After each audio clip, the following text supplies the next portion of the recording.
Alright, Hovind. I hope you understand what this is. This is actually a 12-inch. Cut it out the drink. You can see some galaxies, but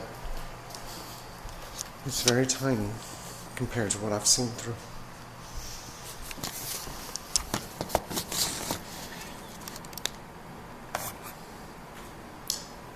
Luckily, I was saved from indoctrination, your little cult. Which, all of them, I don't care who you are, are occults. Your evangelists just happen to be the worst of them, because you're more ignorant than most. When I was a child, I was grinding my own telescope. I ran into a cosmologist and I'm impressed, so they taught me a few things, and I got the chance to spend some time with a 200-inch telescope.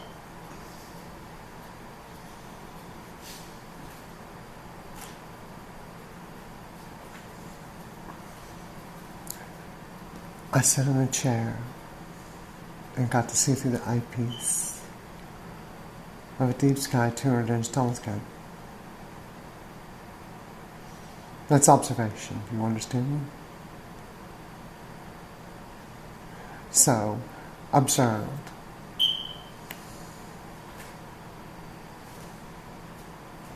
This is where we saw red shift, blue shift. And everything was rushing away from us. You have to comprehend what red shift, blue shift is. Think of it as you're going down the road and there's this train moving really fast and you're moving really fast in the opposite direction. And as you go up, it's really high pitched, but as you go by, it turns to a lower pitch. As you go by, it gets lower. And lower until it's gone. That's what red shift, blue shift is. Because both sound waves and light particles travel in waves. I mean, sound waves, light waves. Do you understand? It's part of physics that seems to come away. It's all dealing with atoms and particles and the way they react with each other. And the fact that the only thing that really is sound and voices is the vibration of elements that are around you from whatever vibrating source it seems to be. This is how it works. The atmosphere moves it. There is no sound in space. However, you're an idiot, and people like you should stay out of our government, and stay out of our schools, and just stay out of things, period. If you want to believe what you want to believe, go off and believe it. But you leave everyone else alone. Do you understand me? You do not go and try to influence our government. This is not a Christian government, after all. It is secular because, well, the founding fathers hated people like you.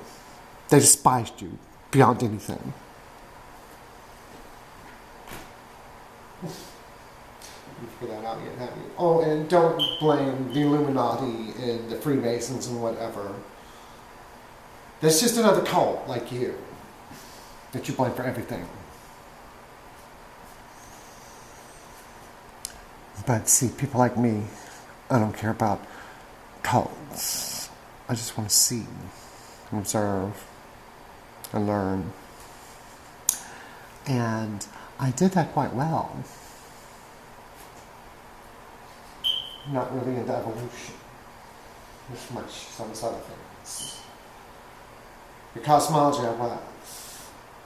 So that's why I know about very luminous galaxies that tend to have a more perfectly ordered silica that shines a lot better because it's just the pressure of the star, the conditions that it's in, and it just makes a more perfect element.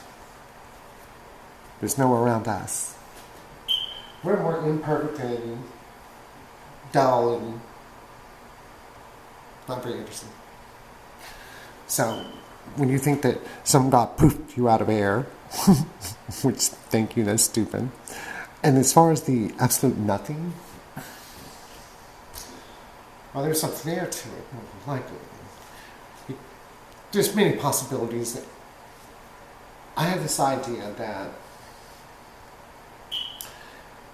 Once a supermassive black hole becomes strong enough, it will actually fall through the space-time fabric. This is singularity and start expanding, some kind of rapid, violent reaction as everything just falls apart under the fourth dimension. Start the sun of the universe. How do you know that there's no such thing as God, and actually that we're wrong about the universe, and the universe just happens to be some kind of cell, and all you are is really a chemical process of the cell? Who knows? We don't know. I mean, all we can see is see what we see out there, and some things we can see and detect, and some we can't. That's where we get up with dark matter. And dark matter, you can see, has a certain effect on this cluster called the bullet supercluster. So, if you start to understand things and see them for what they are, maybe you'll shut up. But you don't believe anyone because you want to believe in your little fairy tale. So you take your Bible, which should be spelled B-Y-B-U-L-L, because you're really literally buying bull. And I tell you what, you have God wish you down something, and stick your hand under the back end of a bowl, and you see which one gets filled up faster, okay? So you make your little wishful prayer, and you hold out one hand there, and then you stick your hand up underneath that bowl, and you see who gets filled up first. I'm pretty sure if you put your right hand under the bowl, it's going to be your right hand. So, you can believe in your little wishful dreams. Problem is you're going to rot in the hole just like everybody else, and there's going to be nothing you can do about it. Eventually, your body's going to wear out, and you're going to die. Just as everybody does. Can't live forever. Nothing actually does. Stars, after so long, they come up to the iron portion of it, and that's when the fusion reaction stops, and then they explode. There's a little bit of the heavier materials at this point, depending on the velocity of the star. But we've also found that when two white dwarfs start circling each other and hit each other, they make a massive amount of the heavier materials that you find floating around, making up our worlds. The bullshit cults need to go, all of them. They need to be illegalized and outlawed if you cannot handle keeping your mouth shut and staying out of civil actions and governments and the advancement of sciences. You can believe whatever you want to believe. When it comes down to science, you park your beliefs at the lab door over there and keep them there. Because if you can't do it any other way, which Paul McHugh couldn't, he brought his bigoted Catholic hate group crap right through and messed with people's lives for decades. He possibly damaged people for centuries. And believe me, tick-tock, tick-tock. How do we know? Well, there's this thing called absorption lines. That's how we can tell the chemical composition of a star. And we have a device that you can look to, and you'll see the little black lines everywhere, and we expand that out, and we realize what we're looking at by emission lines and absorption lines of which chemical it's actually showing us. That's where we get fake colors. And, well, it's fake. You see fake, I say it's fake. Okay, well, yeah, no, because all the pictures are black and white. We know where that narrow filtered band color would fall. So we put that color there to represent it. So that we put them all together and stack them. We have this multicolor photo of all the chemicals.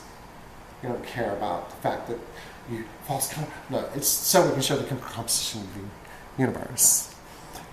Each color is a different element kind of thing. See? Just because you don't comprehend science, because, no narrowband filters going to show you multiple coloring, you can't even put a camera up there and get color out of it. So how do we do it? Oh, well, we send some probes out there to Jupiter and Saturn, so we get color photos on those.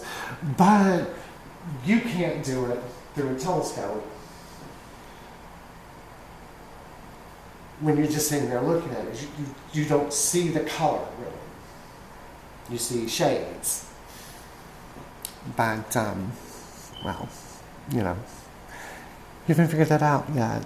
The larger telescopes, if you put them on, like Jupiter, you can actually see the details in the cloud bands. It's quite amazing. But you need something like a 38-inch or above for that.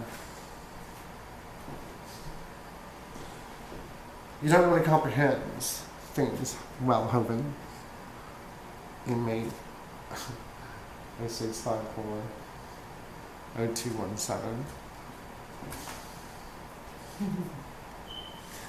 It's really kind of funny when you sit there and you listen to this imbecile try to completely slaughter science, and it's so ignorant.